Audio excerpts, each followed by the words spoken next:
What's good? What's good? It's the one, the only, but what do I know? Boxing coming back at y'all with another one, man. So we got David Morrell in the news, man. He is saying he is moving up to 175. And he says, listen, you fighters can't run from me. Now, we know who he's talking about as far as David, I just spilled the beans. When he says fighters, you can't run from me, he's talking about David Benavidez, as he's been calling out David Benavidez for a little minute. Now, you guys know that I'm a big fan of David Benavidez. I feel like Canelo Alvarez has been avoiding him for the longest or whatnot. But I did kind of feel like, listen, bro, when you're a fighter that's avoided a lot, bro, you kind of got to take what you can get. Now, David Benavidez feels as though, like, bro, these two should be fighting for a belt. But man, if I'm David Benavidez, you got to take what you can get. That would have made a big fight. But for whatever reason, it is what it is. David Benavidez has moved up to 175, and David Morrell is doing the same thing. So let me go ahead and drop the news to you. You guys just relax and listen, and then I'm gonna talk about some possible opponents that he could fight at 175 to make for a great fight. Now, shout out to Boxing News 24. It says David Morrell versus Radakavaka Kalaka fight rumored for June at 175. So he's looking to move up to 175. It says a fight between unbeaten David Morrell and light heavyweight contender Razaka Kakalaka is reportedly done for June. The Boxing Voice reports that Morrell Kakalaka is done for June. This will see the 26-year-old Cuban talent Morrell, who has the record of 10-0 with 9 knockouts, move up to 175 to continue chasing David Benavidez, looking for bigger paydays. The light heavyweight division is hot now, with fighters from 168 division moving up to take advantage of Saudi interest in this weight class. Staying at 168 is a dead end for most fighters, unless they have been blessed with a highway flaw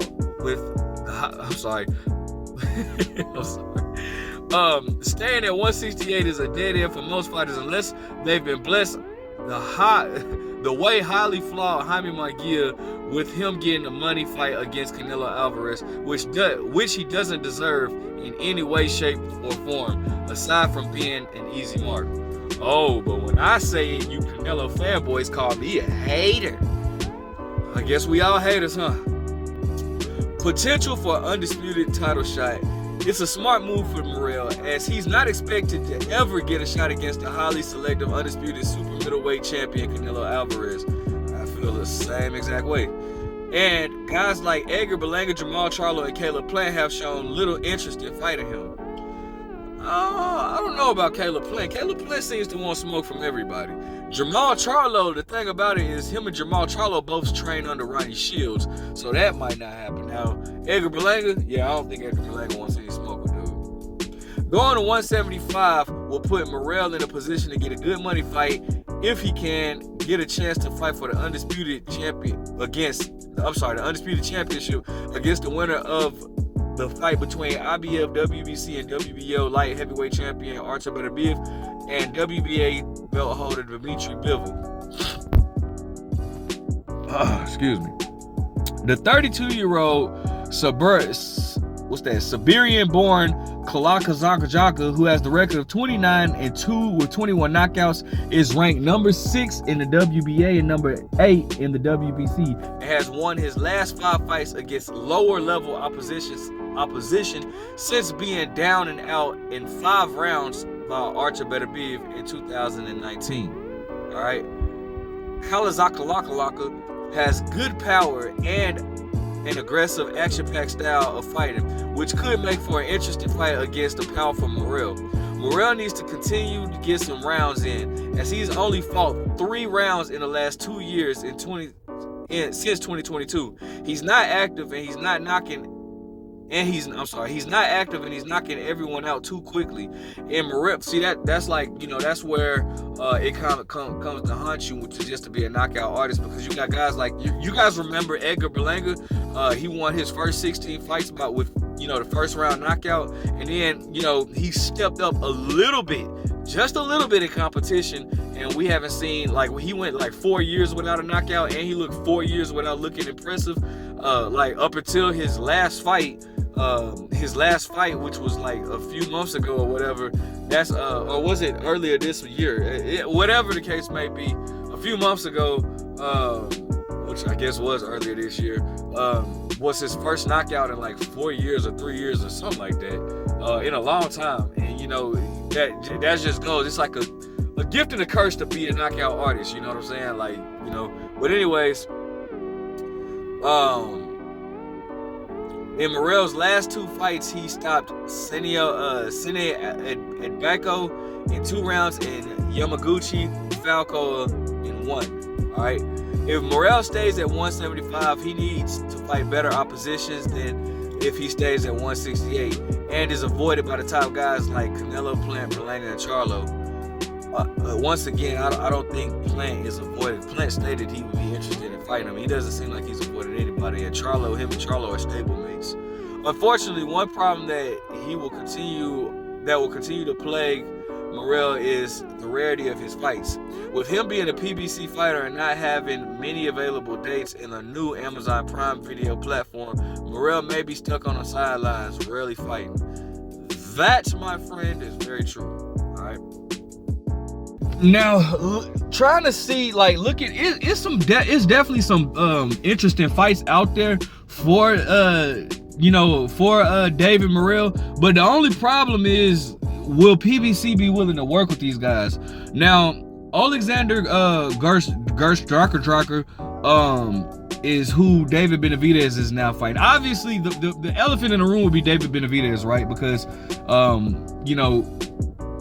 David Benavidez, Morel has been calling for David Benavidez or whatnot. Now, at one point, Ronnie Shields did to David Benavidez's defense. At one point, Ronnie Shields did say that he felt like David Morrell was not ready, but David Morrell continues to push. So I'm just trying to see like what fights will be not only big fights but more realistic fights. So I'm gonna start with the WBA, seeing how David Morrell holds the WBA regular title. Now they're trying to consolidate all the WBA titles, but we all know that Canelo Alvarez is not going to fight David Morrell, and it's not even so much as because of David Morrell. Because I think David Morrell could beat Canelo. Because I don't know if David Morrell could beat Canelo. I really don't. I really don't think that David Morrell could beat Canelo right now. But it's more so just because David Morrell is just not a draw at all. You know what I'm saying? But you got Joshua I'm sorry, I was going to say Batiste. But Buatsi, I don't see that being realistic, but that is a good fight. But it's maybe not a big fight. This probably be an undercard fight. Alexander Gavashkit, that's who David Benavidez is about to fight. Anthony Yard, that I would love to see that fight, but Anthony Yard is signed with. Is he signed with Matchroom or? I think he's signed with Matchroom or Queensberry. I don't know, but once again, it's one of those situations. Would the PBC be willing to work? Now, the PBC has worked with what's his name, Frank Warren. The PBC has worked with Frank Warren before with Gervonta Davis and I can't think of Liam Walsh. I think they have worked together before, but that was a long time ago. So I don't know if they'll be willing. I don't know if Anthony Yard is with Frank Warner. I think he's with, but I want to say he's with Matchroom or whatnot. But it just all depends if the PBC will be willing to work with them. You have Albert Ramirez. Those are not too many big names in the WBA section. Or just in general. You do have Callum Smith. Ooh, that'd be a great fight. But Callum Smith is with Matchroom as well. That would be a great fight, though. I would love to see him versus Callum Smith. Callum Smith used to fight at. Actually, Callum Smith held the WBA title at 168, right?